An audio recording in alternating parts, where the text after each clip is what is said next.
today. Refreshing.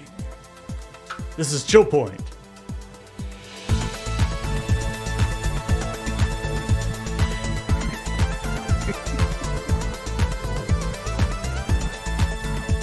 I like that you went for something really quick and short, but it was just like, yeah, just a little bit too short. Hey everybody, welcome to ChillPoint, show where we talk about the week's video game news. Or don't. Or maybe we don't. I don't know. We can do whatever we want. It's true. No one can stop us. Paul's here. Exactly. Yeah. Beej, who normally would stop us from going off topic, isn't here, so we can talk about whatever we want. Yeah, exactly. Like how my chair Chair's keeps running got- into a cable. Hey. The computer might go down for different reasons today. This is where we talk about the video game news and also the episode of ChillPoint that went up yesterday, which everybody seemed to enjoy. Mm-hmm. Although, I added a new feature. oh yeah, Yeah, I put chapter markers in for once. ooh, I'm going to try and do that from now on, but if I slip up, that's not my fault. Sometimes I'm just tired. it's true. But, I thought I'd get fancy. If there's anything wrong, it's not Heather's fault. That's always true. Mm-hmm. Never my fault.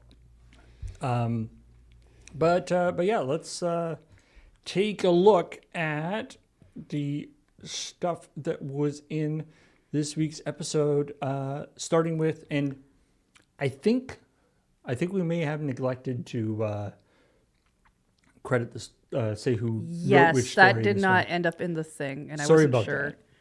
that. Yeah, that was just. So we could do that now. We can do that now. Now, it's probably not a big surprise that the story about Google's new Genie 3 yes. AI system and Unity CEO Matthew Bromberg's response to it was written by Cameron.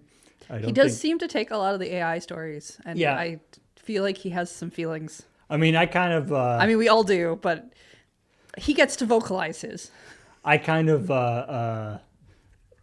what do you call it? Lured him into this one. I like posted the story like in the Slack channel. I was like, "Hey, Cameron." Do you do that a lot? Do you just you're like, hey, this maybe? Not that much, but sometimes. Just sometimes? If I see something that I think might particularly fit, if I see something about something, Sonic related, then I know Beej will be writing on it. Picture Paul setting up this basket with a stick and an AI story and be like, hey, Cameron. I don't know why I'm going with that kind of interpretation, but feels about right. It was, so, I mean, I think we talked a little bit, maybe we sort of mentioned the Genie 3 sort of prototype thing, because that came out, I think, Thursday or Friday brought it last up week. on a ChillPoint briefly, because it was maybe. But, and we've talked fairly extensively about this sort of AI frame gen version of hey, we can make video games. There was that Doom prototype Doom a few months ago, and it's kind of stuff where it's as the Unity CEO says, which I think is entirely true, he says that this isn't. There's no way to sort of make the stuff that the sort of deterministic and actually a world that you can use for a game with systems like this. It's not really suitable, which is entirely true. Then, of course, he goes on what I would consider to be a surprising, I guess it shouldn't be surprising, but interesting tack, which is saying that this AI system that Google's got, it's nothing. We're not worried about it, despite the fact that our stock price went down 35%. Because other people, I guess, are worried about it. But because that AI stuff is never going to replace real developers. However, you can use Google's AI output and actually put it into our AI system, and our AI system will design levels and assets and different things based on, because like their AI, they have this sort of AI thing that they've been working on for Unity, where that the idea is supposed to be that it takes video or pictures and turns them into assets for the game. Can turn into. I could see why that would be appealing. And so they're like, hey, if you want, you could generate videos and pictures with Google's thing and then put it into our thing and it will make the assets. I feel like if we do that, we're just going to end up with a lot of chairs that don't have the right number of legs. Yeah. And a lot of clocks that say, what is it? It's 10 after 10, I think. Oh, the particular. So yeah, the analog clock. Right. A lot of pictures of analog clocks because they're for watches to show off to. Yeah, or there's a specific shape. There's a specific time that looks good. that looks the most appealing according to marketing. Yeah. And so that's why most of those clocks say that, and therefore AI can only give you a clock that looks like that. Yeah. It's really interesting to see. The other one that I've seen is like a full glass. This was. I know maybe, I mean, there's always like these fun tests that people do, and then they'll be like, "Hey, this new version of blah de blah can do that thing," and it's like, okay, but was a full glass of wine. You couldn't do like glass like a completely full glass of like overflowing full glass of wine. Oh, like with the tension where it's like kind of like all the way at the top. It's like it couldn't draw anything. Like you couldn't get it to generate anything but a like nicely full glass of wine, because nobody ever takes pictures of glasses of wine that are too full. It's just like all pictures of glasses of wine are appropriately filled, all the things that it has learned on. And with this Gemini or Genie system, I get confused because Google also has an AI system called Gemini. With the Genie thing, someone was talking about like making a thing that looked like Breath of the Wild, and you're like running around with it as like a dude that looks like Link, running around, and then he like pulls out the hang glider, and glides. When like there's not like buttons to do that in the simulation, that just sort of happened. Okay. Because it's being trained on hundreds of thousands of hours of gameplay stuff, and a lot of gameplay stuff on like YouTube and things are people either like speed running or doing moves where you do a lot of hang gliding, or it'd be mods and stuff. Yeah, where things aren't going to react the way. So you're doing a lot of hang gliding between things, and so Link just popping out a hang glider and going is a pretty common thing to be seen that it's seeing. Anyway. It's but it's kind of a silly thing. That is the thing. It's going to just generate stuff that it already knows, which means we already have those examples. Exactly. Yeah. And we also have like, because I think Beach said it in the after show, right? Like, we already have Genshin Impact, right? We have the games that not only do we have that kind of worked off of the stuff that was popular that. Yeah, it's like that other people wanted in other ways. So it's not like you're not hurting for examples. I don't know. I feel sometimes like what I'm seeing is people who just want to make mood boards and dream boards and things, but they don't want to bother doing an image search. They need an assistant, and we have those too. And I actually liked Cameron talked about different things about this, and I did actually like the at the end of the story one of the things that he talked about was sort of pushing back on this, something that has been, talked about, I think for like, as this idea of like, oh, we're not doing AI for like game development, but we've just been using it for like concept and prototyping and stuff. The fun part. And Cameron in the story, Cameron was sort of pushing back a little bit on that too, being like, no, like prototyping is hard. Like to be useful as a prototype, prototyping has to also take into account all sorts of real world things that an AI system won't necessarily do. Like there's no point in building a prototype of something that you can't make ever.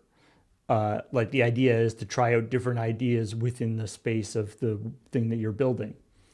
And so, yeah, there's been, I like that he did a little bit of pushback on that, where it's like, yeah, it's like, no, prototyping is also, it's not even prototyping that we need, like, because, concept artists are incredibly skilled. Yeah. And and concept art is a sort of design, is a whole area like unto itself. It's like a different type of art than other types of art, and knowing how to do concept art to the sort of the correct level and how to show people what they need to see in the concept art and stuff is a skill unto itself. And a lot of the point of prototyping is to sort of learn the basicness of how to build the thing, as opposed to just sort of having a picture of the thing which doesn't actually help you how to build it at all. Anyway. And then, and also people did appreciate the eat enough slop and you forget how to chew. Yeah, I mean, it was a good line. It's a good line.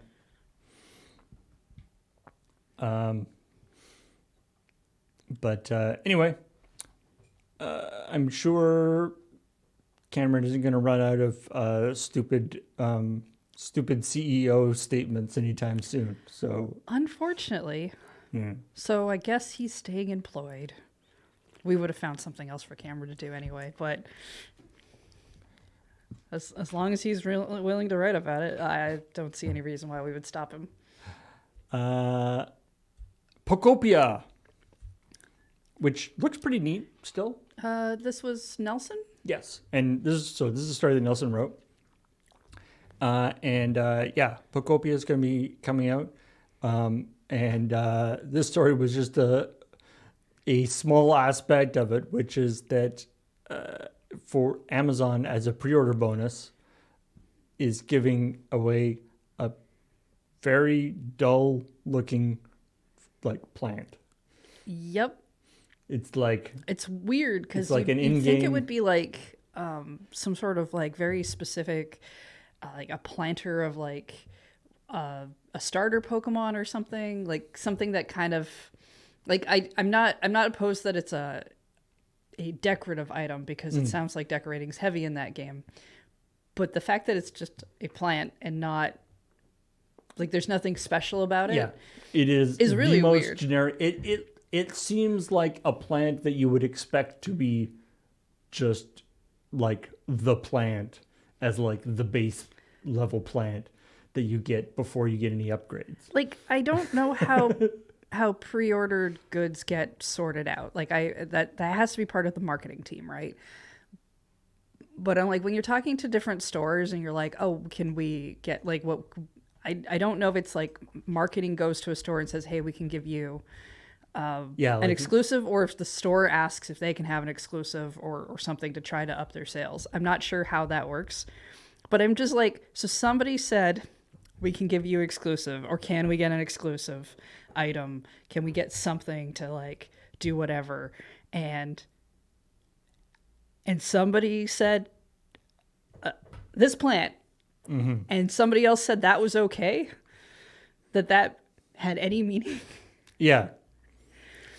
Because that just feels a lot like, well, I guess we already have this plant in the game. We could unlock that for you And that's early. that's the other thing. Apparently, it's not even like an exclusive Amazon plant. Like, if you don't pre-order it, you can still unlock this plant like through regular gameplay. Okay. Apparently, so if you really But like, need yeah, you just said Amazon plant, and I'm like, it's not even a plant that's like symbolic of Amazon somehow, which is a popular way to do a digital good. I think if you pre-order the game from the Pokemon Center, they're giving out little tiny Ditto plushes, which makes way more sense for the game. But also, I could buy a Ditto plush on my own. It's not that special of a thing if you don't want to buy a game key card, because the physical is a game key card. But at least that's like interesting. exactly, yeah, and also has like something Is to the do with plant Pokemon. secretly a Ditto? Is it going to change on you every? So it's not. Uh, Look, we probably shouldn't pre-order shit. A Ditto anyway, rug. but but is a Ditto. Yeah, so Pokemon Center gets you the 4-inch Ditto plush. There's an early purchase bonus for a Ditto rug as well in the game. Which is kind of fun. I don't know how I feel about that. I do like that a large portion, like, Nelson linked me, got me to get some screenshots of people, commenting on it, because on Reddit people were not very impressed. But what I like about the responses is it's like split between people who are like, that is a terrible pre-order bonus, that is so stupid, and people going, that is a terrible pre-order bonus, which is great because I'm not going to pre-order it, and I don't, I want the pre-order bonus to be stupid so that I don't feel compelled. I'm not encouraged. Yeah. Yeah, that's fair. I think it's like people being like, yeah, this is good for a pre-order bonus, as in it sucks. most pre-order bonuses that I've gone out of my way to get have been in other regions, which has been annoying. They've been Zelda related mostly. Oh, I did buy, and this was a dumb thing to do, but I did it anyway. I think it was Trials and Tribulations, the third Phoenix Wright game. I bought online from the Capcom store, which I say is a dumb thing because that's an American store I had to buy from, which means I had to pay US dollars and get it shipped over and pay shipping, and probably like a little bit more for that game than I really needed to, so that I could get a tiny Phoenix Wright little plush. Ooh. But at the same time, I don't think they made those otherwise at the time. I still have that dude around somewhere. Also, the people who are like, sorry, the other style of comment I hear is like, I mean, when they give away something really good, everybody complains, and now people are complaining when they give away something bad. They can't do anything like. Well, no, everybody of course they just can't. wants to complain. Well, yes. It's like, well, yes. When you have a group of people, let's say even 30 people, chances are good some of them are going to complain. Yes. About something. You can't make them all happy. Probably. It's true. But I mean, I guess people are kind of bitten by, what was it? It used to be really popular to have a game come out at 3 different stores, and you'd get 3 different sets of exclusive items that get the you exclusive items couldn't that are like buy separately or get in the game otherwise. Yeah, there's non-overlapping. And if you thought they were all cool, or I guess if you're one of those, I have to get everything for the game, because that was still in that period of time where 100% completion for that stuff was easier. There'd be like, Amazon and Best Buy and like GameStop all have their own. Anyway, I'm okay with us not being in that period of time, with not doing that stuff. And also shout out to Nelson for not only supplying the picture of a snake plant, that he sent me a picture of what I'm assuming is a snake plant at his house, along with the one of those like the screenshot from his phone of one of the like plant identifying apps with a page. So to assure me that it was indeed a snake plant that he sent me a picture of. All right. I'm glad he liked to verify that. Yeah. So anyway, this is just like a prior thing. This is no commentary on the actual game itself, which still looks pretty neat. Yep. What I know about it, I think it's the same dev team that worked on Dragon Quest Builders. Yeah, and So- that's been a lot of the comparisons. A lot of the comparisons are for that. It looks cute.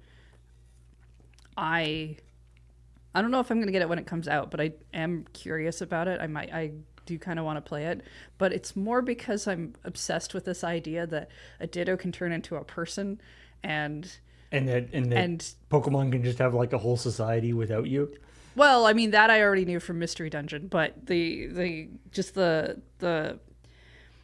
one of the first things they put out basically showed them turning into a person based off what looked like a piece of ID that kind of suggested that might have been their Pokemon trainer. And so it's just like one of those, hey, it looks really cute, but there's a deep, dark secret underneath if you bother to look. Ditto, what happened to the trainer? What happened to your trainer, Ditto? Yeah. What happened to your trainer? So then I've always been pretty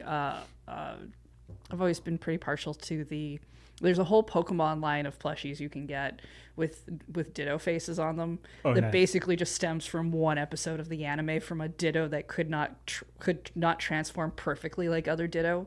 Right, and that's important to note that that a normal Ditto can seamlessly transform and you would never know. Yes. Your entire And the fact everybody that could be Dittos. an entire line of things exists because of an episode, and it's like, yep, no, we all just want our Pokemon to look goofy. Yeah.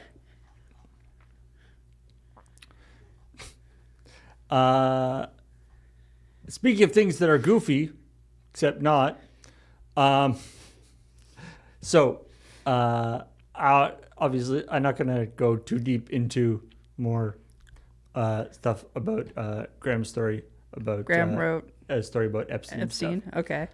So Graham wrote a story about, and I've talked about this before, but there's always this very interesting aspect of ChillPoint where we talk about video game news, but video games are a really big deal. They are a massive part of the sort of cultural landscape these days. Yeah, there's story and there's artwork and all kinds of things that go into them. A lot of people put stuff into them. And from an economic point of view, they are a very large. A lot of people spend money on them. A lot of people, video games often make more money than movies, and so they have a huge impact on the world around us. And so sometimes things out, from the non-video game world have impact into video game world. And so we end up with these situations where we end up with a very narrow video game lens on what is obviously a much larger story.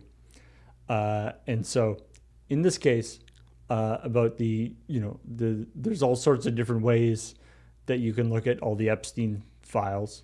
Apparently a lot more than hundreds of millions of pages of documents that have been released or something like that. Apparently the guy emails a lot, I guess. Well, I mean, lots of people do send a lot of email, and you do that over a span of time. Over 3 million pages, yeah.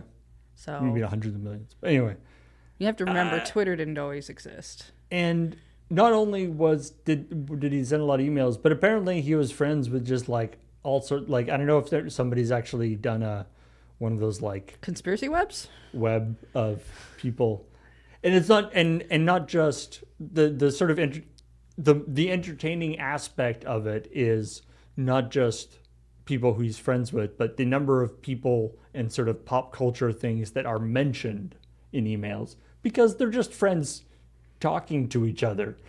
A lot of the emails are, or asking for advice or complaining about stuff or whatever.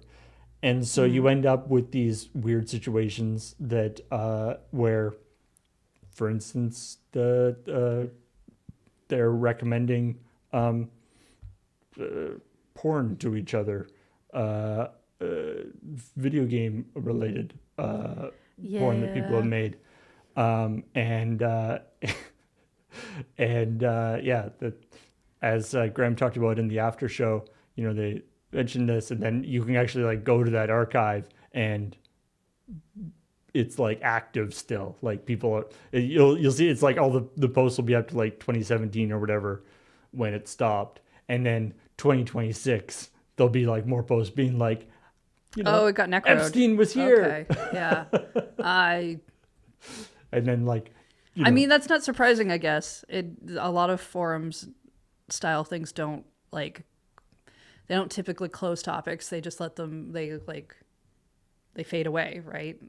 Topics that get closed are topics where stuff. I mean, 4chan in particular has a very particular type of weird sort of image board. Board style. I've heard stories. It's not really a site it's a site I've always heard about. And I've known people who didn't post, but like there was a time period where it's like everyone seemed to at least go looking at image boards and stuff on 4chan. Yeah. But that was never me. I was too busy on my Sailor Moon forums having a fun time. How dare you? Yeah. Anyway, the other thing that people have talked about is that he was indeed banned from Xbox Live. Which not only is very funny, but also if you look at that email, that particular post, not only was he banned, like is this an email about him being permanently banned, but the email address that it's being sent to is gevacation@gmail.com. So it was like his vacation email even got banned off Xbox, which I find pretty funny. All right. But yeah, anyway, I'm sure there's lots of other weird associations that may come up between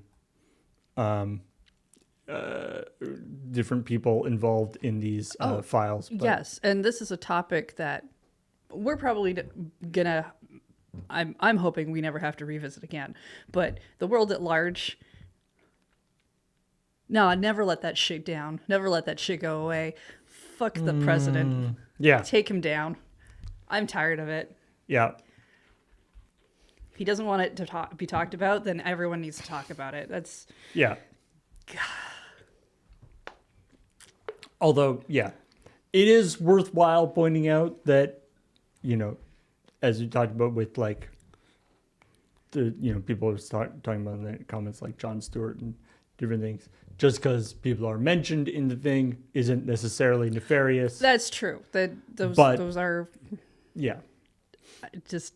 But there's certainly a lot of people that, even if they didn't do anything bad, are still being revealed as having been friends with this guy for a way longer amount of time than they were previously admitting to being friends with him. I mean, that's not surprising to me either. And much long and way after all the allegations, he was convicted in 2008. What was he doing in 2008? Anyway.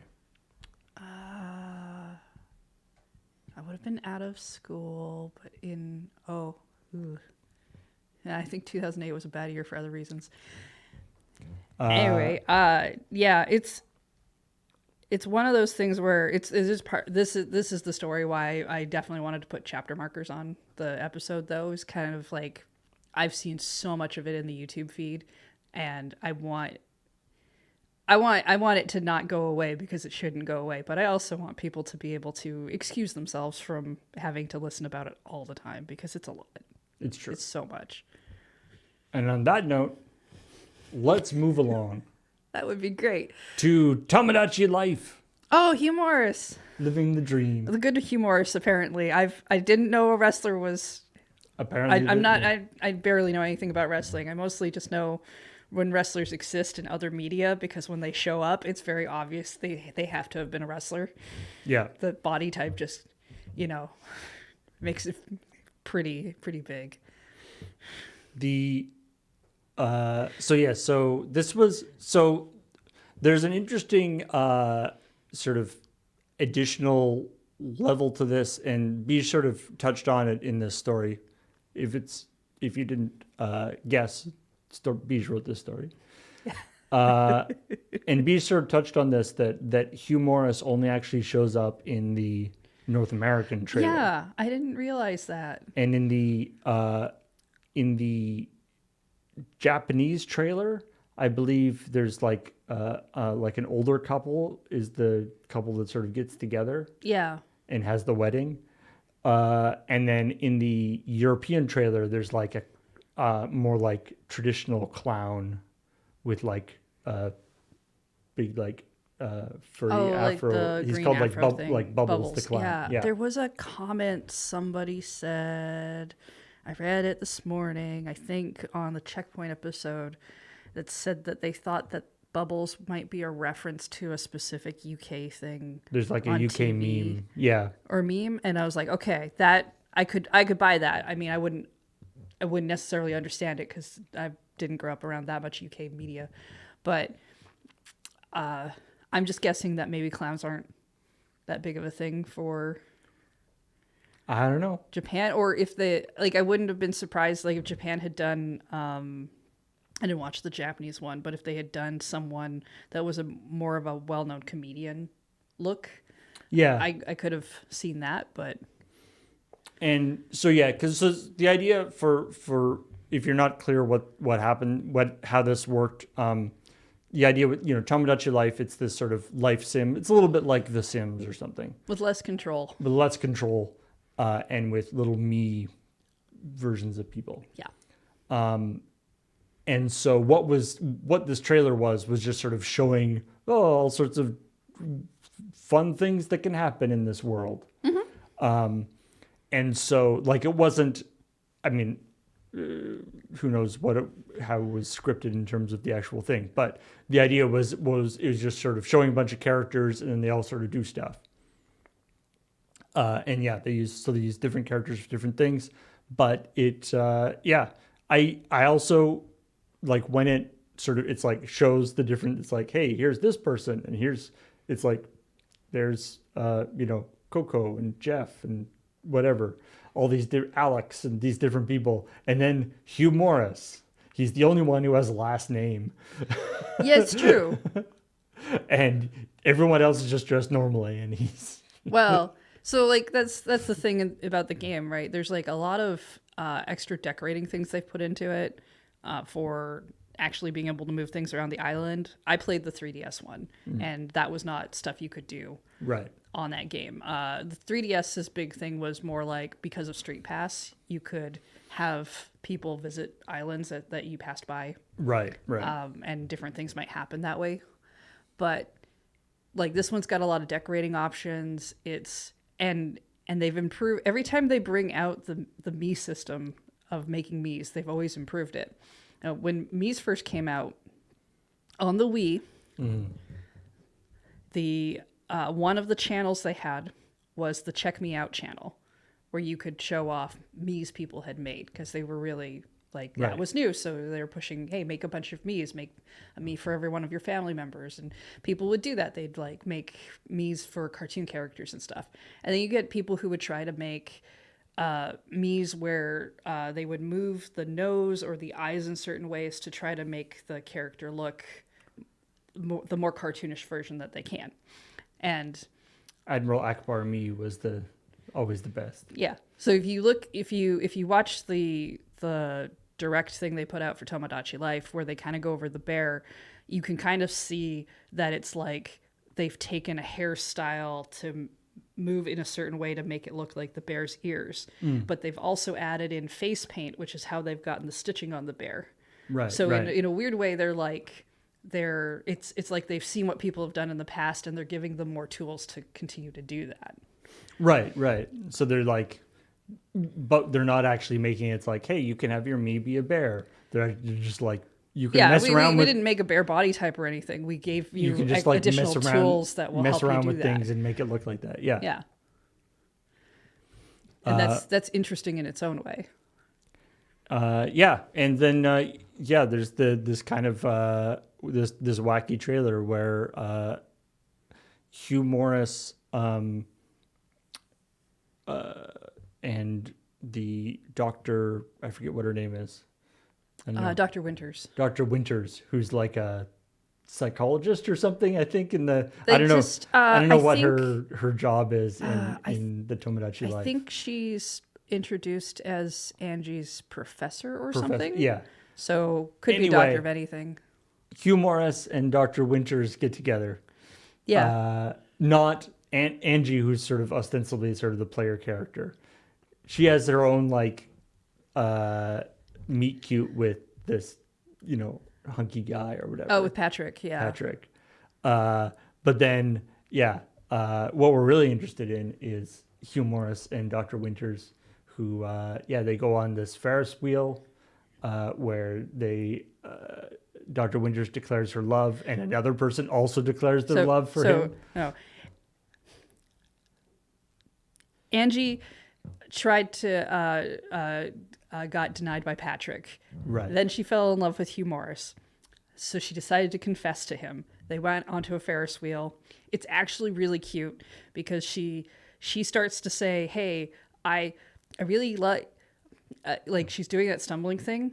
And he's like, "Yeah, I love the view from here too," which feels like the shutdown moment in any kind of scene like this. And she's just like, no, that's not what I meant to say. And she goes for it. I really felt like very happy for her because it was like, yeah, you didn't let that moment pass by.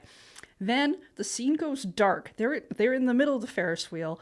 You hear a clunk sound. Somebody has somehow boarded this Ferris wheel. That's Jess, who has done that. And Jess is like, no, I also love you. And then out of nowhere, Dr. Winters is apparently under the seat where Hugh Morris is. It's just been there the entire time. And she gets up and is like, no, I love him the most. And she's got a t-shirt on with like a heart. And I can't remember if it's him or if it's her on it, but it's very like fangirly and weird. And then they make him choose, and he chooses Dr. Winters. And it's sad because this is Angie's second attempt at being like, I like someone. And also, you're just like, wait, where were all the, how did this happen on a Ferris wheel? Everybody wants Hugh Morris. Yeah. And and then it ends with them having a wedding. Yep. Which took me a second to realize it was that's who was getting married, because without his outfit. He still wore his face paint, which is nice, but he took off his clothes. He took off his Jester's outfit. Anyway, everybody's talking about how Hugh Morris is clearly the some sort of Don Juan style Lothario. And you know what? I'm all for it. I'm happy to have somebody else be the sort of ironic love interest to replace Waluigi. We have, is it Baby Waluigi because of the new tennis game? That doesn't sound right. Yeah, pretty sure that's true. Yeah, I think that's true. I think that's canon now. But it's just nice to see a game do anything and have people on the internet be like, it's time to make some fan art. I'm always pretty happy with that. And shout out to Bish for doing the Photoshop of the What Women Want poster. Yeah, Beach wanted that so badly he made it himself. It's not a thing he generally does. Chat, you have to tell me I'm correct about Baby Waluigi, right? Because I need to know if I'm pretty sure that's a real thing, and I need to know that's real and not my brain being all weird. I've been reading a lot of fan fiction lately, and I think it's messing me up with reality.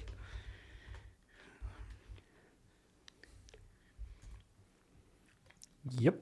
Baby Waluigi officially Okay, cool. debuted in Mario Tennis Fever. Like, I just need to know I'm not hallucinating at work. So, whose baby?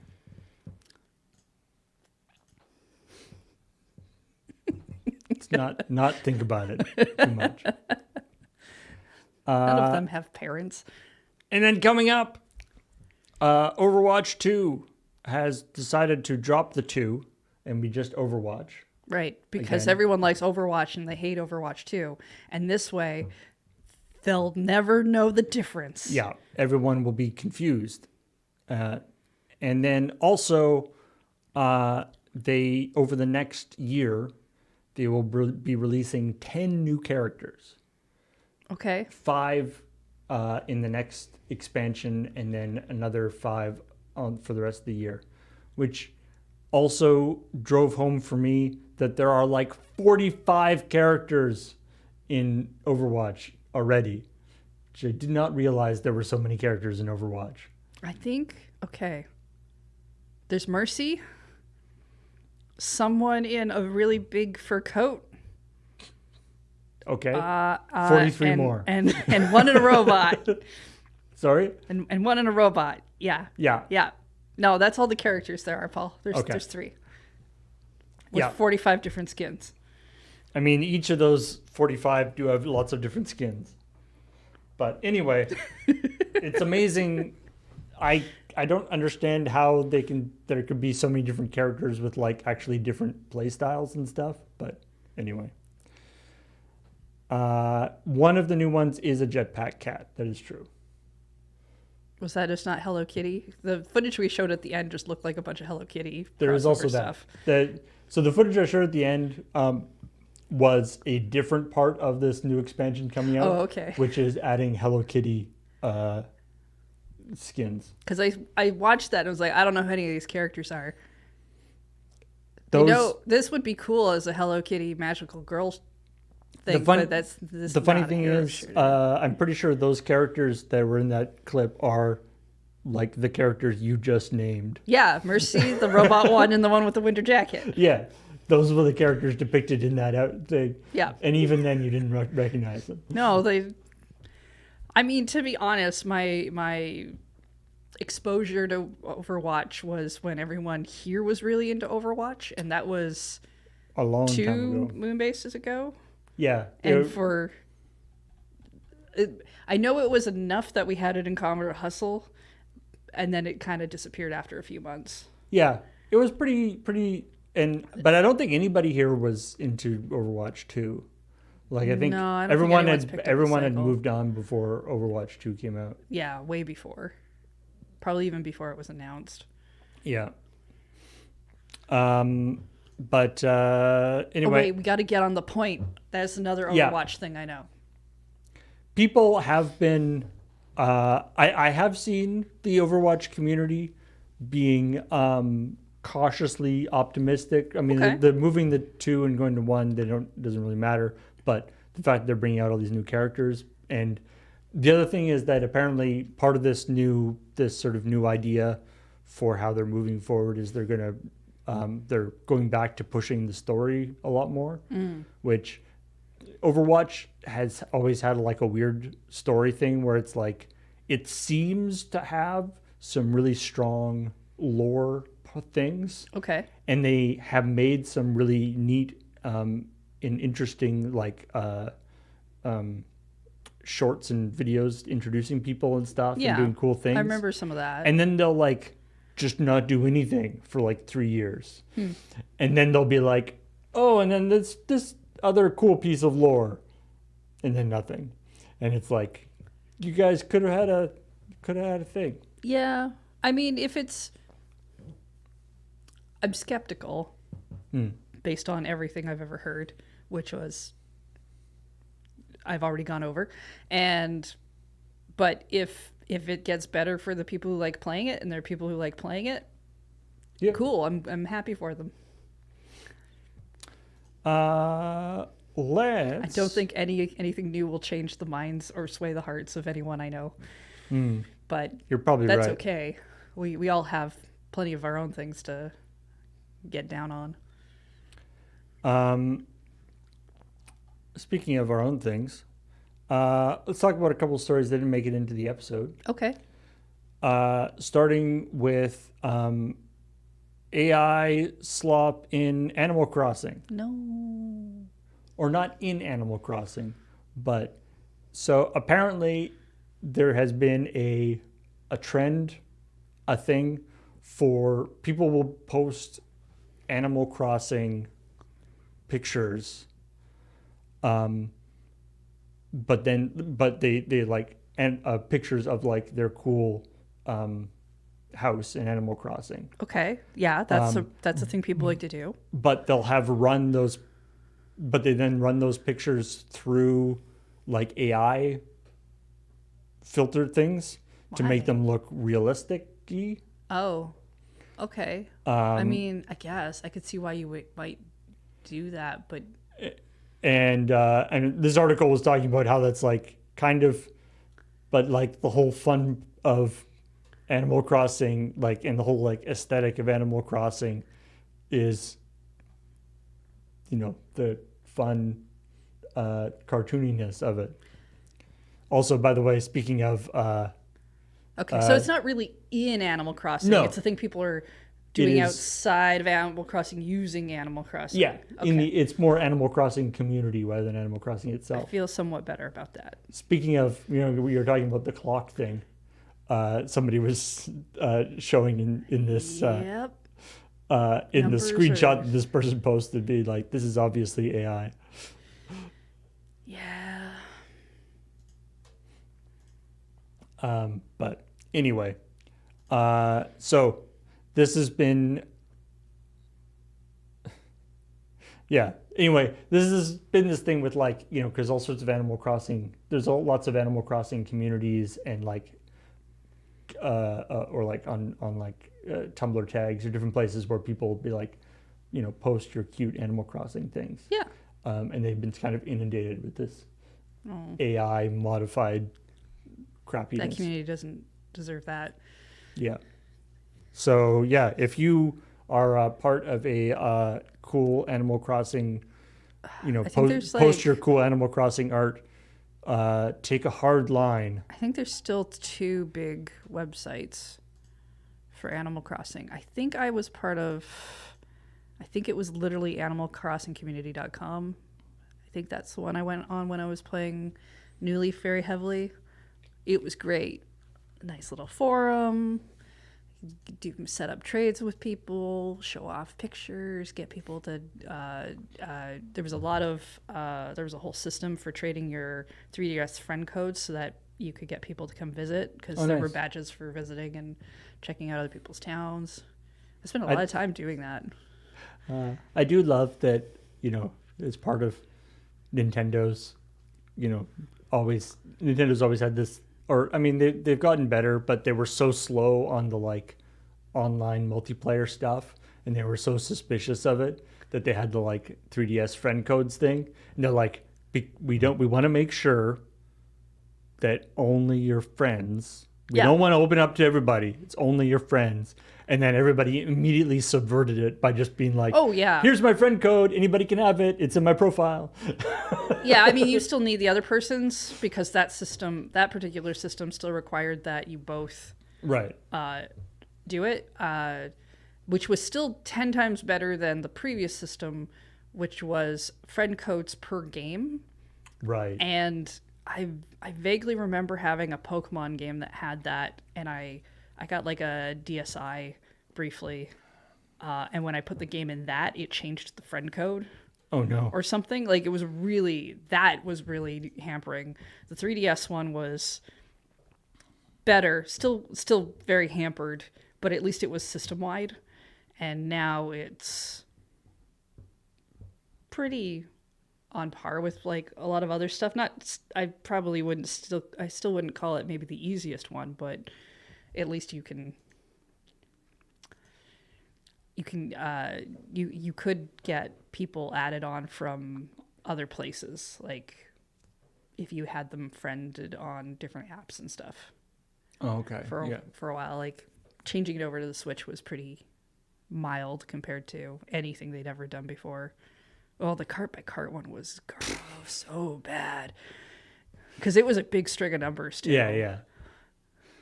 Yeah. All right. Now, so this next story, I'm gonna give you a warning. This next story is sad, but there is a happy aspect to it, or there is a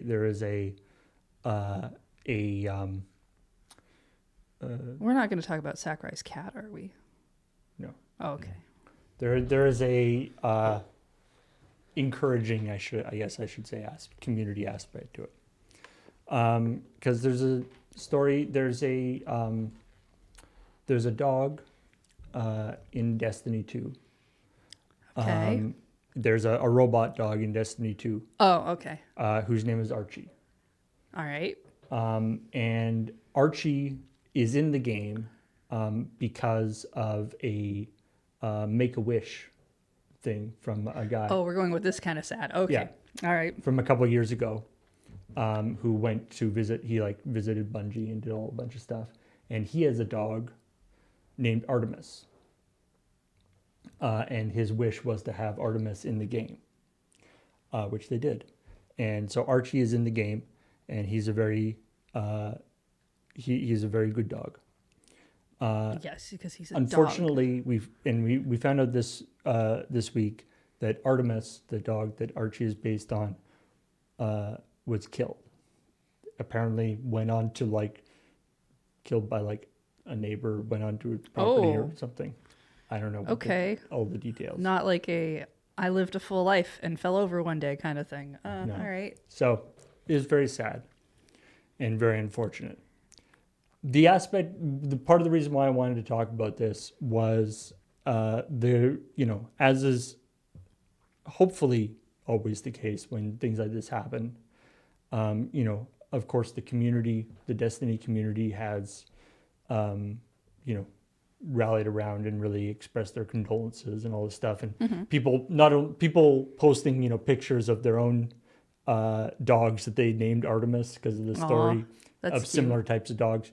But also something that I didn't know about this, and this is not a new thing, but people were posting about this. So this dog Archie in the thing, there's a thing you can do where you can go up to Archie and activate the good boy protocol, which is you petting Archie, the robot dog. And the game keeps track has stats for every time you've done all sorts of different things. Okay. Including activated the good boy protocol. And so in this thread where he posted this and people were expressing their condolences, people started posting screenshots of their total, and we're talking people thousands of times. There's people who somebody posted their thing having 5,527 times career good boy protocol activations. Somebody else beat it with, I think, some 65 or something, 65,000 times. There's some people have petted this dog in the game over 100,000 times. And I thought that was a very a kind of a neat, and people, sort of a neat way of expressing their sympathy for this tragic circumstance and celebrating a very tragic thing for what is clearly a very good doggo. Like when you're people share pictures of their dogs that they've named. I'm like, okay, yes, that's a thing I've seen before. There's something very gamer about, I'm going to share the stats of how many times I've pet a dog. It's true.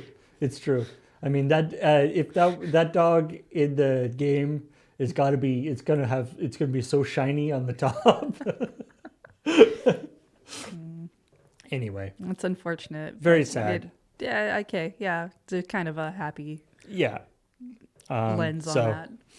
Wanted to mention that, and if you're playing Destiny 2, go give Archie a little pat.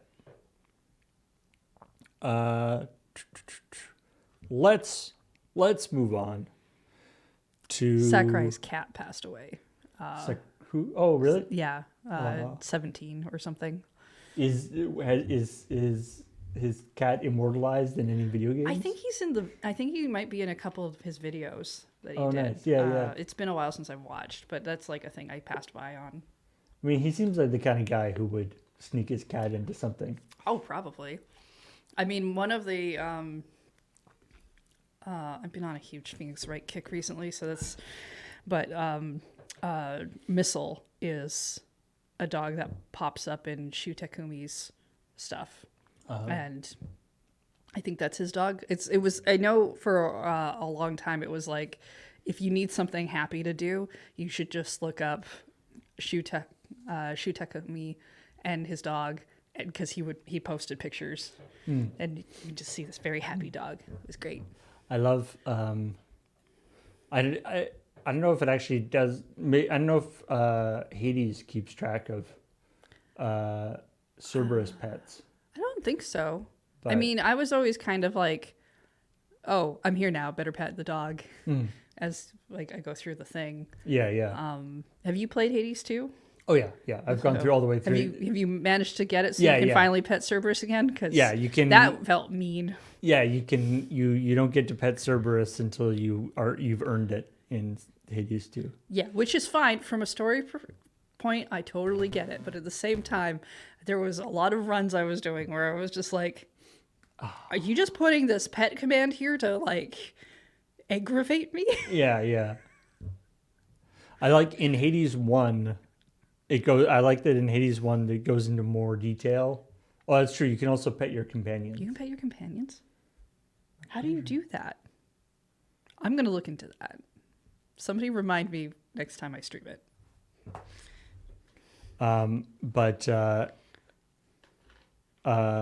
Well, no, see, Art Deco Summers, can you pet each Cerberus head separately? No. And in Hades 1, you learn more lore. There's only the leftmost head likes being petted.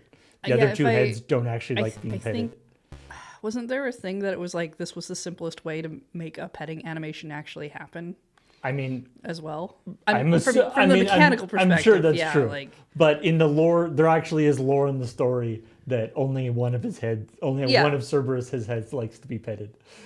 It's only the leftmost. I mean, head. I think that was the downfall of Breath of the Wild, was the fact that you couldn't really pet any of the dogs.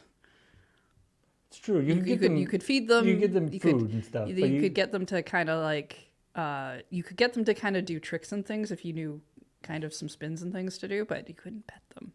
There's in like I've just been playing Bow and the Teal Lotus, or Of the Teal Lotus, whatever that. Excellent Metroidvania game.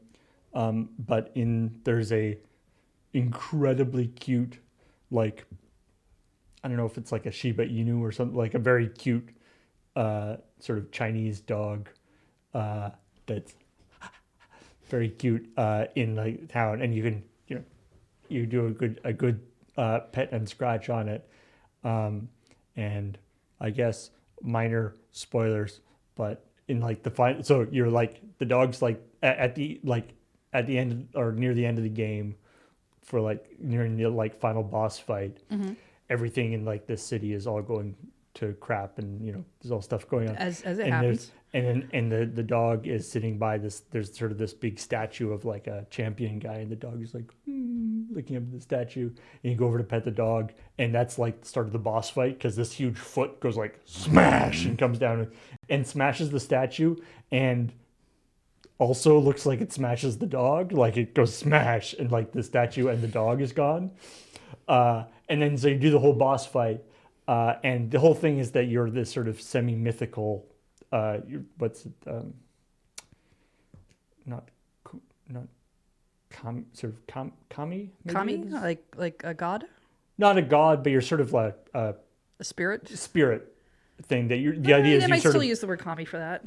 you're sort of born to do a thing, and then your time ends. And so, and at the end of the game, like just before the credits, you do a thing where you're sort of going through this sort of heaven or whatever heaven thing. And the dog is there, and you're like, yay, doggy. You get to pet him and stuff again. But anyway.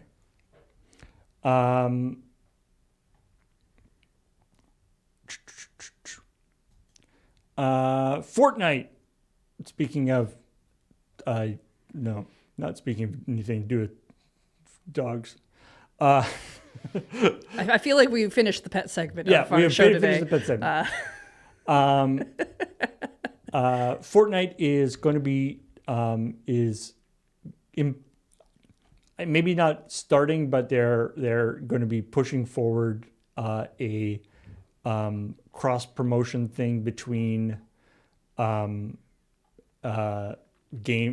other games and Fortnite. So they're doing stuff like a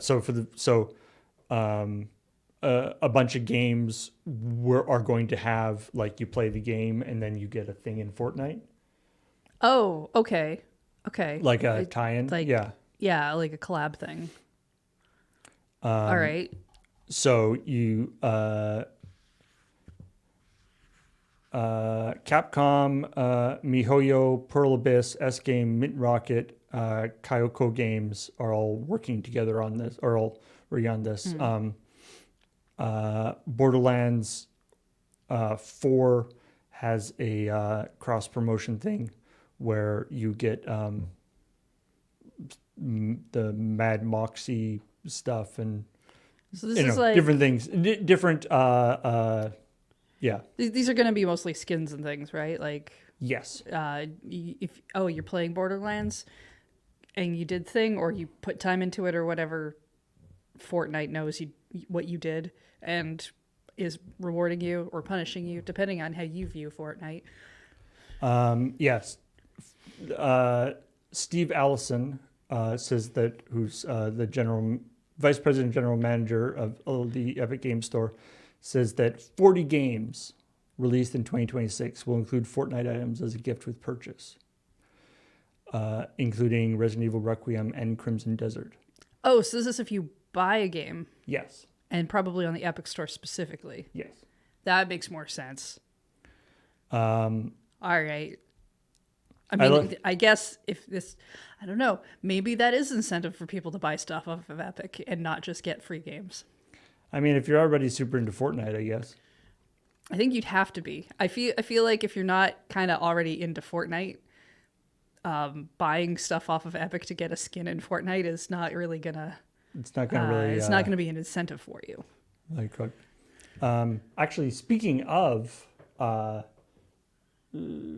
cosmetic items being used as an incentive, this is not an Epic story. This is about this is Steam, but Team Fortress 2, known for having. In fact, I mean, Hats. actually, related to that story, the guy who was talking there about that there's going to be a bunch of tie-ins this year previously worked at Telltale, where they did like a tie-in. They did a tie-in with Team Fortress 2, where doing stuff, and that's actually related to this because Telltale's gone now, right? Like Telltale, went out of business. They imploded. Yeah, and their IPs got bought up by different people. Yes.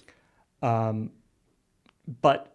there were these marketing tie-ins for cosmetic items for Okay. Team Fortress 2. And Team Fortress 2 cosmetics can be very high demand. And in particular, there were a couple of cosmetic items for the game Poker Night at the Inventory.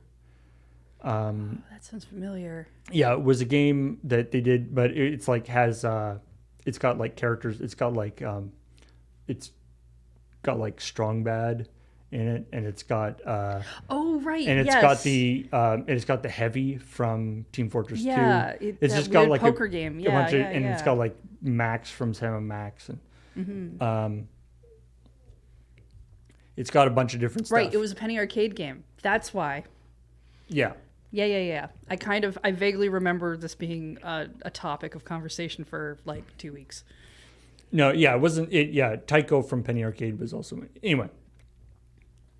It had a bunch of stuff in it, and And it also there were some exclusive cosmetics for Team Fortress 2 that you could get. Okay. And they were, these ones in particular were non-tradable cosmetics. And so Telltale went out of business, game went out offline, or game went out of, was taken off Steam. Right. Yeah. Couldn't So buy it anymore. it turns out, and it turns out that some of these cosmetics were actually end up being in really high demand. One of them was shutter shades, and I think one of them became was used in a Team Fortress thing that became kind of a meme. So everyone wanted to look at that. So, but you couldn't get it anymore because it wasn't available on Steam anymore. So you couldn't get the game anymore. The only way you could get it is by either somebody who already owned it had to let you, because you can lend games on Steam, right? You can Right. Yeah. Through you can lend your open your library to other people. So somebody had to either lend it to you, or I think there might be one other way to do it. But basically, it ended up being that people were selling, or giving the chance to rent my Steam library so you can play this and get this thing for hundreds of dollars. Anyway, Poker Night at the Inventory is getting a re-release in March. Oh, so now people. So the can market, pay that a more reasonable particular price. really small market of people selling those skins has fallen out, I guess. But That's okay. the plus side, it's getting a re-release. From what I understand, it's a poker. Technically it's a poker game, but it just has a lot of sort of fun stuff. Yeah, around it. I mean, I remember. I think we talked about it, for when it came out or something. I basically kind of remember just a few conversations where we looked at a couple of things to do with it, and it was oh, okay, that's probably fun for some people. It could be a good game. It's not a game. I don't know. I'm not interested in playing a virtual version of poker. Yeah, it's basically just virtual poker, but with characters and funny voice lines. But and stuff. If people enjoy it, then great. So anyway, that's it is going to be re-released March 5th. Is the remastered version. So theoretically, and it's what's funny is that there were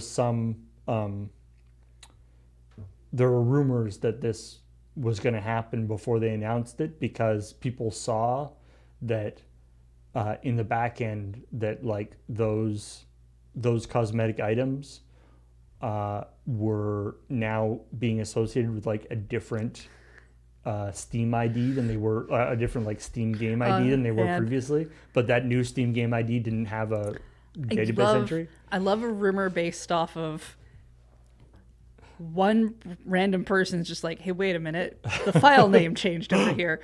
Dun dun dun. Because those are funny. Yeah. Those are as funny as people who are just speculating out of nothing, and they're they posted a picture of a cake. It could have meaning, but at least you're something might actually be happening there, and there's some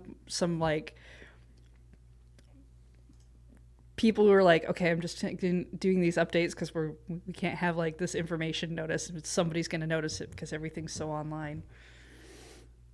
That's funny. All right, last AI story. I promise. Promise. Okay. Well, today anyway. That's fine. It can be for today. I wouldn't hold that to you for forever. Yeah. Sony has now this is just a patent thing, but one of these things that people have found that they registered a patent for a thing. Right. Yeah. So they haven't actually announced anything yet, but because a patent doesn't mean they're doing anything with it. No. A patent just means we've patented a thing. It just means that they have this technology. But they have they've they've patented this idea, or the idea that they're talking about is to have a bespoke gaming podcast generated by AI technology. Okay. So There's one thing we definitely don't need more of in this world. It's more gaming podcasts, and we definitely don't need bespoke ones. So the idea is that it would be a unique. They could generate like a unique podcast for each person to inform them about news that they're particularly interested in. Why? But what's even more exciting is it's a bespoke gaming podcast hosted by characters, like video game characters. So you could have, like, in this example, you could have Lara Croft and Kratos as the two hosts for the gaming podcast that you're listening to. Why? Why would I want that? The question isn't why. The question is how No. much would you pay for this? Nothing. $. Lower than the lowest I could possibly go. No. I mean, as much as I don't want this to be AI generated, I actually do kind of want the voice actors for Kratos and Lara Croft to do a podcast together. See, that would be fine. Now that I've heard about this, if the two of them, if the two voice actors want to do a podcast, that would be cool. But I don't. and call it like Why? Kratos and Lara Croft get silly or Sure, something. but I don't want that AI generated. That's just asking a computer to generate me some news, and I can do that by just looking at news. Yeah.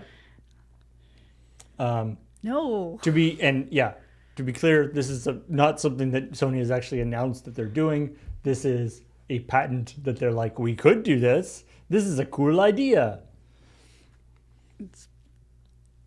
No.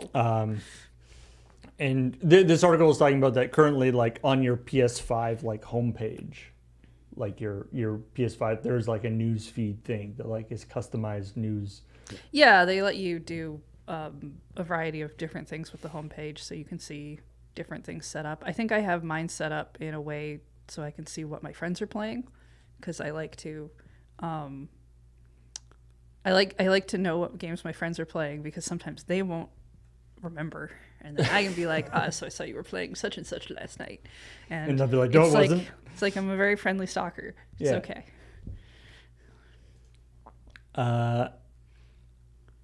Anyway, so that's something to look forward to. Have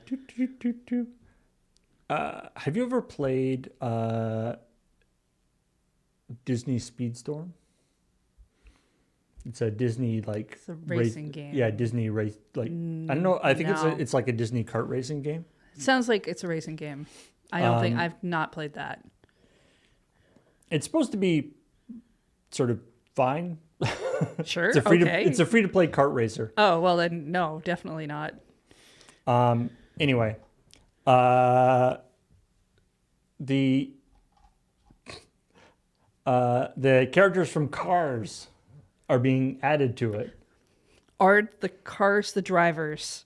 Please This tell is me the part that I don't know, and I the need cars to are the drivers. I still won't play this game, but if you're gonna make the cars the characters, I want them to be driving other cars. know.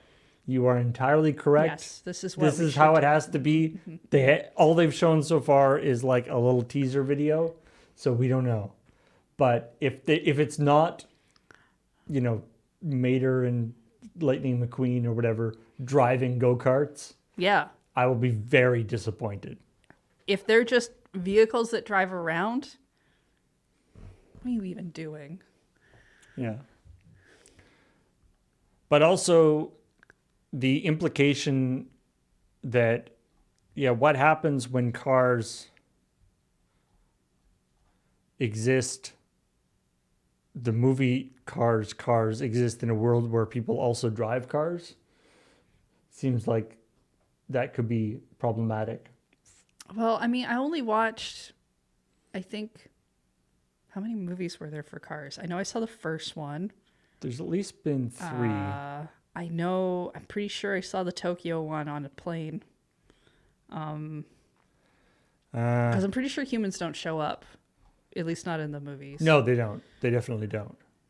Which, you know. So it's not looking good. If I go to their Twitter page, you can see the way they've been like, it's like, here's this guy. He's a beaver with a beaver car. Yeah. Here's Tomago with her car. Okay. And then they're just like, here's this person, and here's Mater. No, that's not looking good for us. They don't look and like they here's have Lightning cars to McQueen. drive. It's like, no. I want to see Lightning McQueen Yeah. like leaning against his go-kart. Yeah. Nah, No. Not cool. No. That's a real missed opportunity.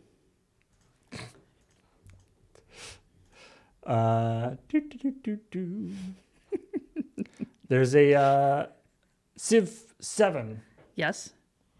has had a bit of a rocky time of it. Well, because they're still in the gravel period of time, right? It's just Something starting like out. that. Yeah.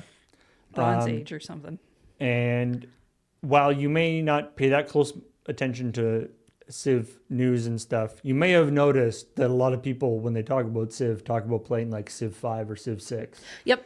not Civ 7. Still Civ 5 mostly. Yeah. I've seen a few for Civ 6, but yeah, I mean, I assume that's kind of what happens though, because in my mind, it seems like new Civ games come out, it's horribly broken and doesn't do anything that people want still, so they keep playing the one that's still fine until the new one Because is whatever it's supposed to be, and then they're okay with it. We're always it's always like, what is the, especially when you're not like, you know, the 7th iteration of a game, Yeah.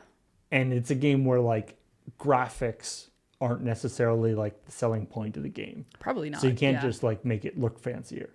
And so it's trying to, it's like, what's the actual reason that we give people for upgrading? I mean, I'm sure they do change their graphics up a bit. They terms do. Of like yeah. interfacing, and I know there's got to be different, like, oh, we've added in some other characters, or we've done whatever's with it. But it's such the base game is like trying to put out various different versions of Risk. Yeah. So part of the problem is that part of the problem with Civ. So this story is about how they're actually going to be they're coming out with a new update for Civ 7 that is going to address some of the issues that people have been having with it. One of the because one of the big things with Civ 7 is that firstly your civilization and your leader are not connected, or they don't have to be connected. Like you can be, you know, Gandhi, but your civilization is whatever, Canada. Or you can choose your leader and your civilization separately. Oh, okay.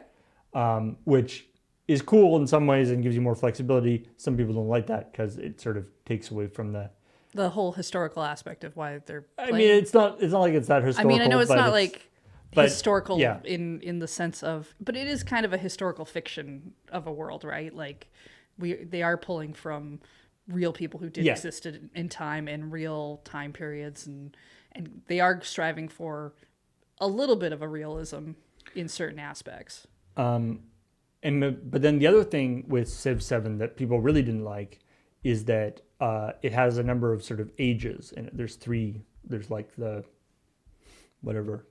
early, mid, and late ages for like the kinds of technology and stuff. Okay. And in Civ 7, when you transition to a different age, so twice in the game, you actually have to choose a new civilization.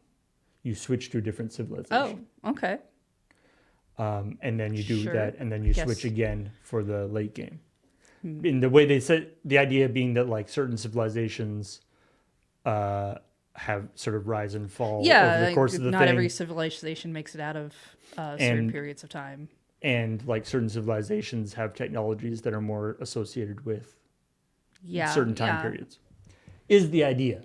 But again, people like the idea of having one civilization that goes and takes over the world or whatever. That They want to play one civilization all the way from through. from a sort of narrative, not even narrative, but sort of like your own kind of story. Yeah, I mean, and standpoint. I would assume that you start with a civilization, you get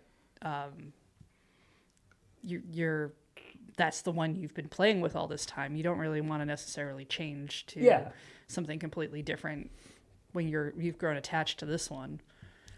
So anyway, those are two things that people really didn't like, or people didn't like very much. So they're coming out with a new update.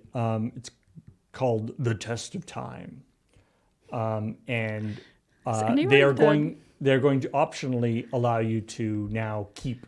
So you're going to be able to have it so that your leader and your civilization are connected, and that also you can keep the same civilization throughout the whole game. And what's kind of funny is that they're saying that like the AI will, and to be clear, I said there are no more AI stories. This is like game AI. You're not talking about generative AI. Generative AI. You're talking about the game AI. The way the game is programmed to. Yeah, the computer players. Yes. Will sort of take your cue. Mm-hmm. So like if you change, they'll change, but if you don't change, they'll stay the same as well. Okay. Which is kind of funny. Yeah. Has anyone ever done I feel like I could see this happening more on an indie style game, but an update where they just title the update "We Heard You" when they're doing fixes. The I don't know if anybody's actually because I think that would be really funny. Yeah. It was just like, okay, we promise we've heard you. We fixed the thing. This update is entitled "Fine." We did the thing. Like I don't know. I think that'd be pretty funny. Or we did the thing. I feel like that's going to be more of an indie dev thing, more than likely. But okay, whiners, here you go. So anyway, there's an article on Ars Technica where they talk about all the changes they're going to make. It sounds like it's going to be a pretty big update. Anyway, we'll see. We'll see how the world turns in Civ 7, or we won't because Civ 6 is just fine. So I think the bigger problem is I don't think either of us play Civ. Yeah. There is Julian Merceron is going to work with. He's working at Delphi Interactive, they're actually part of Netflix. They're one of I didn't realize Netflix still had a gaming studio, but they're one of Netflix remaining gaming studios. Yeah, didn't they get rid of them all? And apparently Netflix is working on a FIFA branded game for the upcoming 2026 World Cup. Okay. Because if you recall, FIFA used to be a EA Sports title. Yeah, now it's EAFC or something like that. Now it's just called EAFC, yeah. Because they fell out in terms of the licensing. Mm-hmm. So it's not officially FIFA anymore. So FIFA is doing a thing. So apparently Netflix is going to be coming out with this FIFA game for summer. And this guy he worked at, he previously, what I find actually the other interesting thing about this is that he was previously in charge of, he was at Konami and in charge of the Fox engine development, which is the engine that they used for Metal Gear Solid. And also they used for Konami's football game, which was called Pro Evolution Soccer. Okay, yeah. I remember that and remembering that as being a weird thing that they use the same engine for their soccer game and for Metal Gear Solid games. use a very flexible engine, I guess. And so anyway, so this guy is now come over to Delphi to help them work on the FIFA series. They're currently tasked with reimagining the FIFA series from the ground up. Okay. Yeah, we are returning to first principles that made great football games of the past. Okay, when we say football, we're talking soccer. We're talking soccer, yes. Okay. The way we're thinking is core to how we're imagining FIFA in simulation for a much broader audience. Julian, this guy's experience, gives a level of clarity that sharpens our decisions to help us ensure the game is easy to pick up, yet still has depth. So, my between the lines reading here, in the sense that they're talking about what their plan is, and for this game that's supposed to be coming out in the summer, which I feel like if it was going to be like a very high-end game, this would be way late.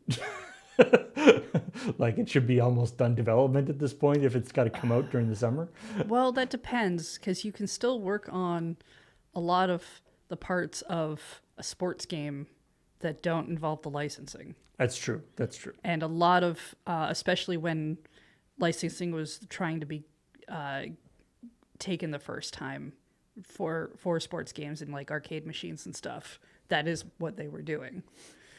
I like this. They say they're also working alongside Refactor Games, who are responsible for Football Simulator, but in that case, that is about American football. Okay. And I like this. It says they're working alongside Refactor Games, which is currently based in their headquarters. Refactor Games. So they're working very closely along. Refactor Games is just like in the Delphi Games headquarters now, apparently. So anyway. So they're going to make a game. They're going to make a game. It's at least going to be a basic game. I'm hoping, and probably some more stuff. Yeah. To me, what it sounds like is they're going for a more sort of arcadey type game rather than a simulation type game. Oh, probably. Yeah, I could see that. Which, you know what? That could be fun.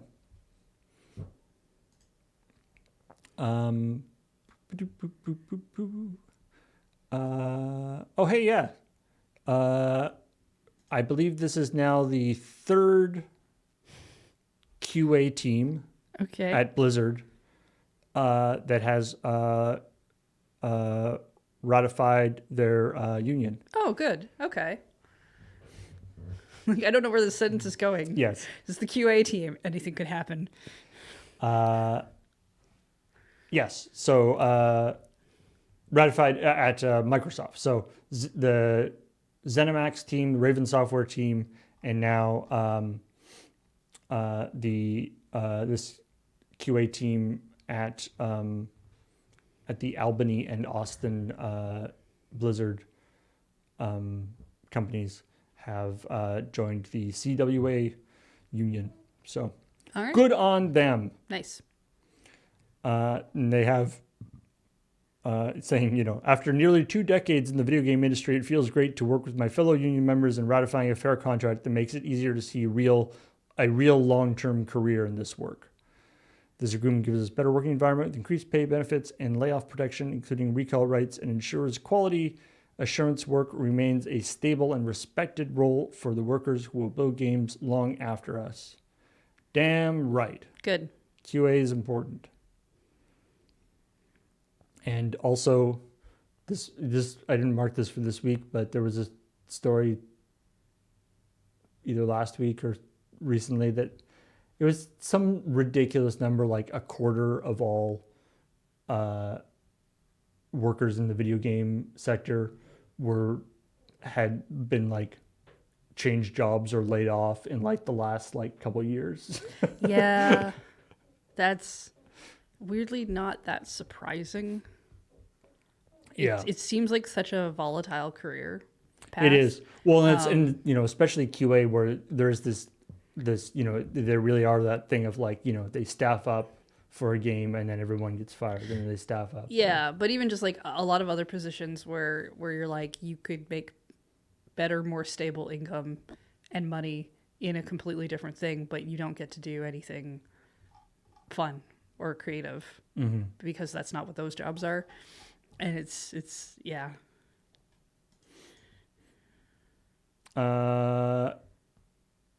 Do you want a cool remote? Do you want a cool controller?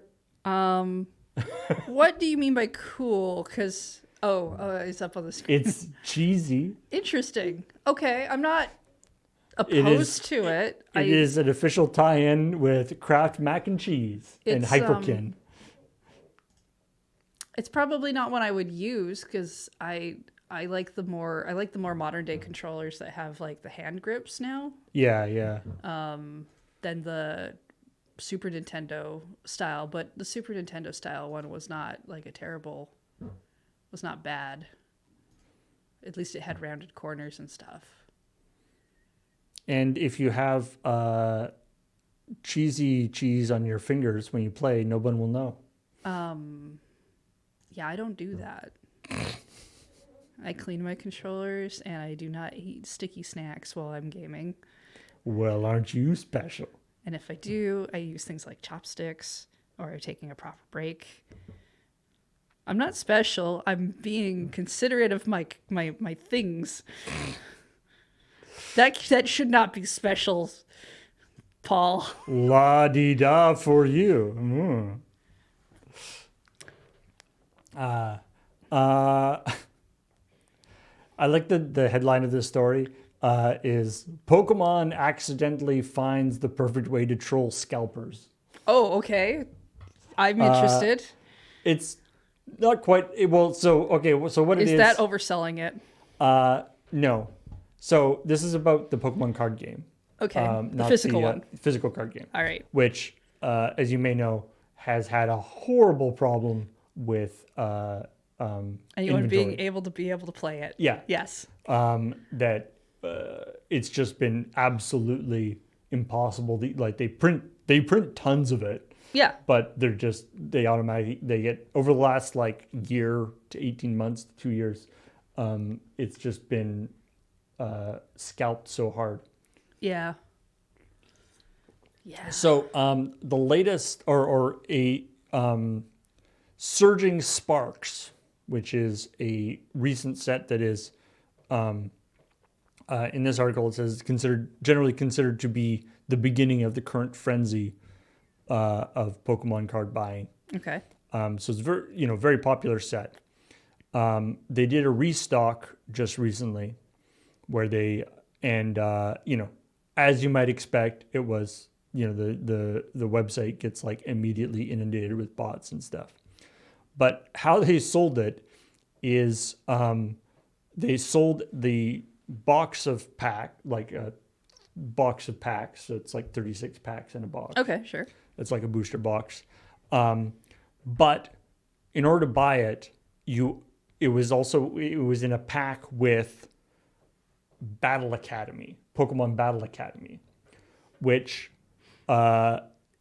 you'd be forgiven if you don't know what. So Pokemon Battle Academy is a product that they put out. Apparently, it hasn't been updated since like 2010. Okay. And it's like a baby's first Pokemon game thing. Oh, like a starter packy kind of thing. But it's not even like the cards aren't actually like they have different card backs and they're not real Pokemon cards. They're not compatible with anything else.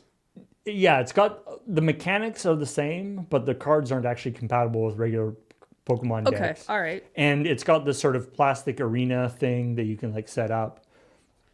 And it's for kids. Right.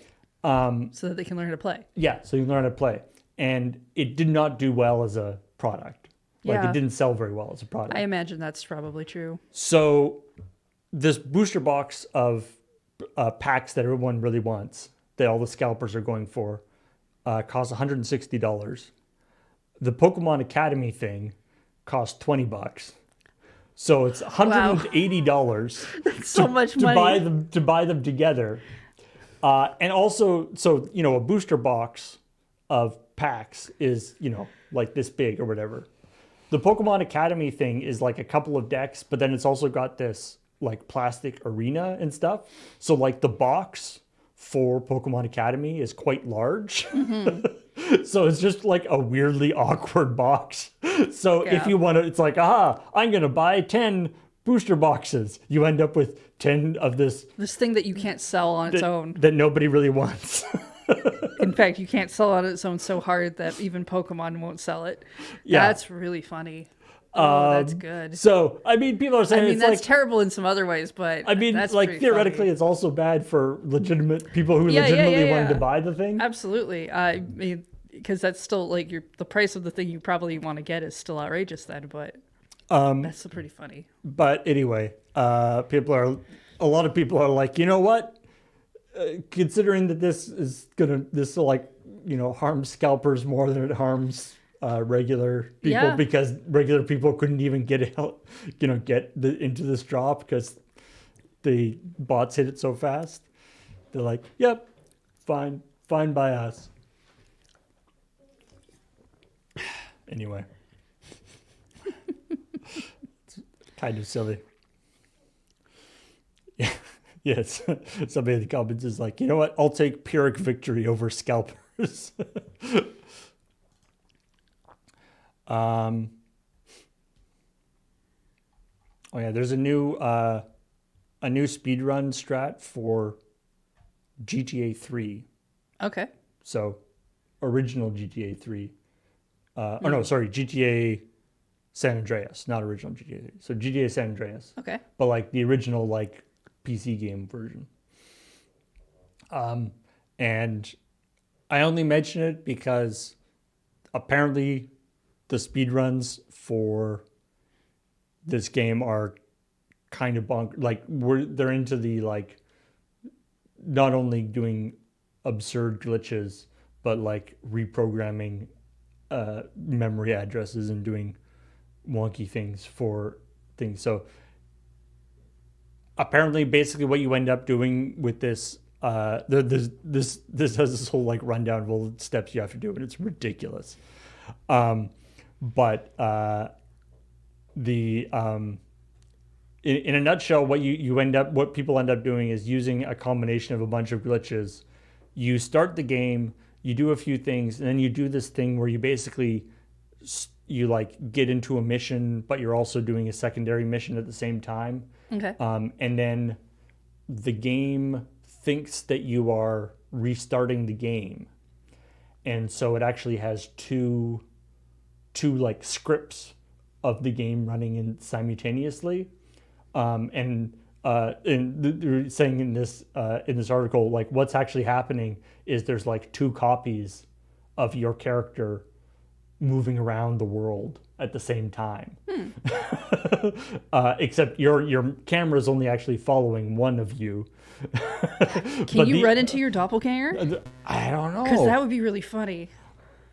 Anyway, you do a bunch of stuff. You then like go to the casino. You bet very specific amounts of money in very specific ways to set a bunch of memory addresses, and then you go and like do something else, and then do something else, and then activate a thing. You go and you have to do this entire section driving backwards because you can't hit the accelerator, because if you hit the accelerator it'll activate something that does anyway. And then by doing all that, it just ends up like it just like immediately teleports you like to the end of the game and the final mission. But it sounds absolutely bonkers. I don't know if I don't think they've done that. They've done this, at least this particular version, on GDQ yet, but hope maybe in the next iteration they'll have somebody running this, because it sounds I could see that. Totally amazing to watch. I mean, we get like GDQ twice a year, right? It's true. Essentially, so it can't be that far away. I know it just happened pretty recently, but the next one can't be that far away. It's true. And finally, now this is funny because it's been reported differently in different places, and depending on how the headline is written, it could be a little bit it might be very confusing. But Okay. effectively, the Switch, OG Switch, is the best-selling Nintendo console ever. Yes, I think I've heard this recently. It is now the best-selling console ever, or best-selling Nintendo console ever, still being a little bit beat out by the PS2. Yeah. The reason why, so, yay for that. The reason why there was like some confusion about this is that the story is also connected to, because came out in a Nintendo just did their earnings Yeah, call and that's stuff. about the right time of year. So the story also came out at the same time that Switch 2 has outsold the Wii U and is the fastest selling Nintendo system to date. Right, yes. And so the headline makes it sound like the Wii U was the fastest selling Nintendo system to date, which everyone's like, that's not true. Oh my goodness. Yeah. So That would be funny. the Switch 2 now has outsold every single Wii U that has ever been sold, Sure. which says more about the Wii U probably than about the Switch 2. A little But bit. I do recall the Switch 2 being, like, especially when it first came out, being incredibly fast selling. And part of that, it also has to do with the fact that they made sure they had stock, because that's generally why that doesn't, we always end up with shortages and stuff when a new console comes out, right? Like, yeah, so the Wii U sold 13.5 million units Yep. in its entire lifetime. The Switch 2 is up to 17 million so Okay. far. Yeah, so yay for Switch 2. And hopefully we've seen at the Nintendo Direct, The partner direct? the partner direct that just came out, that there are a ton of new cool games coming out for Switch 2. Although, what's his name? Who was talking at the Nintendo Direct? The Ubisoft guy? No, the like the Or Nintendo. Bethesda? Oh, what do you mean? Anyway. They didn't really show people during the partner direct. Oh no, right. I was thinking of the. Sorry. Anyway, but they've talked. There was a thing where they were talking about that continually keeping to support the Switch and sort of ease the transition between the Switch and the Switch 2 is still really important. Oh, probably in the earnings call then. Yeah, I guess that was I part think of is that. what you're thinking of, likely. Because like in the direct that they just did, they there's a lot of cool Switch 2 games coming out, but they also did talk about quite a few games that are going to be Switch games. They had a few games that were definitely going to be Switch 2 only, but there were a number of games that are Switch 1 that will also work with Switch 2. I haven't tried this out either. I know that I've seen some stuff about some games. If you have a Switch 2 cart for a game that also works on the Switch 1, you can take the Switch 2 cart and put it in your Switch 1 and it'll still run. Really? I don't know if that. I don't think that's going to be like an every game thing. But I've seen some stuff about that. I haven't tried it because we don't really have a lot of Switch 2 carts that aren't exclusively Switch 2 games yet. And that actually, I mean, I guess if it's a, But that suggests that they have a Switch 1 version of that game on the cart with.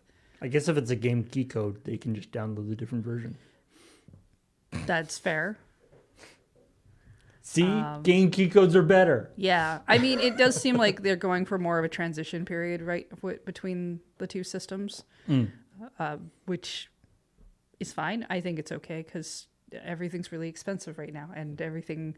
It sounds like stuff might just get more expensive, so I'm kind of okay with getting Switch 1 versions of some stuff if they still run okay. Yeah. But yeah, that was the last bit of news that I had. Was there anything? I didn't actually catch the Nintendo Direct, but I don't know. Was there anything that you wanted to talk about with the Nintendo Direct? The only games that I cared about from the Nintendo Direct were The Adventures of Elliot, because I played the demo and I liked it. So I'm excited for that game. So And- I really hope they turn that fairy voice off and orbitals. Yeah, and Orbitals, which definitely had a very split fiction feel to it. Yeah, they're definitely going for that 2-player doing puzzles thing. The much more sci-fi than any of the fantasy stuff based in split fiction. That's true. But That's also true. very a very distinctive time period of anime style Yes. that is Oh, man. being done really well. When it sort of transitioned from the like cutscene into the actual gameplay, and the gameplay also looked like they did such a good job of emulating that animation style in the 3D gameplay, that it's very cool. Yeah. That is definitely one I'd like to check out. I just maybe in the future, Elliot will be up there with Zelda or whatever. Like the adventure of Elliot. Just to me, the adventure of Elliot does not sound very exciting, but it was the adventure. The adventure of Link, the adventure of Zelda. Yeah, I mean, I'm Legend of Zelda. I won't argue with you on the title, but as far as like the gameplay, It looked cool. it was they put out like a little demo where you can do a bunch of little things, and it was pretty fun. Again, I'm really hoping they let me turn the fairy's voice off. I don't mind companion characters, but when you enter like a new area, and before you've even had a chance to process what's on the screen, and you have a voice being like, "Oh, there's a treasure chest over there," it's just it's like, okay, please go away now. If I want back seating, I have a way to do that. Yeah, I stream for a living. I don't need it in my video games pre-installed. Yeah. But anyway, cool stuff coming up. I'm looking forward to some things in the next few months. Yeah, I mean, in terms of Nintendo stuff, it's February. I don't think we've had a big Nintendo Direct yet, so I assume we'll get one. Right, because this was a partner direct. Yeah, it was partner direct. I assume we'll either get one this month or next month, because that's kind of typical. Every but other we month. all know the Pokemon one's going to come by the end of the month, and it's their 30th anniversary, so Right. they're going to have at least some fancy animations or something. Yeah, there's already been like a few rumblings of 30th anniversary Pokemon things. Mostly, it's been like there's going to be a like pop-up Pokemon store and stuff. Like no actual like game announcements, but Yeah, I mean, when your thread is as narrow as one franchise, it's hard to have like a huge. It's true, It's I part guess. of what makes the Pokemon presentations kind of not incredibly dull, but like there's portions of them that are less fun because it's like, oh, here's the section where we're going to talk about the mobile games and the updates, and here's some free stuff if you're still playing the game and whatever. And who cares? Nobody cares about that. But there are a lot of Pokemon franchises though. Like there are quite a few different games in the the sort of mainline games, but then all the other ones too. So we did get they've been doing Hatsune Miku Pokemon crossover stuff really recently, so I've gotten to see a lot of cool, cute artwork of Hatsune Miku, kind of like it's drawn more up to be like what kind of different partner Pokemon she's got. They released sort of figurine that is way too expensive, but it's really cute. I was gonna say, is Hatsune Miku a Pokemon? I mean, she could be. She lives in a computer, and as far as I'm concerned, we do put all of the Pokemon in tiny digital balls. I mean, there are in a PC, there are computer Pokemon. Yeah, that's true. Maybe she's secretly a Rotom. Yeah, a Rotom that has evolved. Anyway, I think that's it. If you haven't seen this week's episode of ChillPoint, you should do that. It is over on our YouTube channel, youtube.com/LRRVG. It's our video game channel. You can also be a member of that channel, and you'll get your name in the credits at the end of the episode of ChillPoint. You can also subscribe here on Twitch, or go to the store or store.loadingreadyrun.com or our Patreon, patreon.com/loadingreadyrun.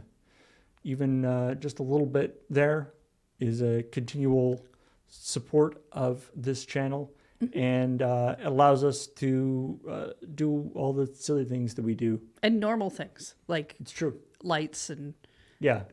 food. A lot. Yeah. I'll be honest. There's yeah. some normal stuff. There's some silly stuff. I mean, there's more silly stuff than I think normal stuff sometimes, but Yeah. you know, I it's mean, all in there. there's, you got to get a lot of normal stuff out of the way, lights and food and rent and all that stuff so that you can then do the silly stuff. Yeah. Anyway, thanks everybody for watching, and we will talk to all y'all later. Bye.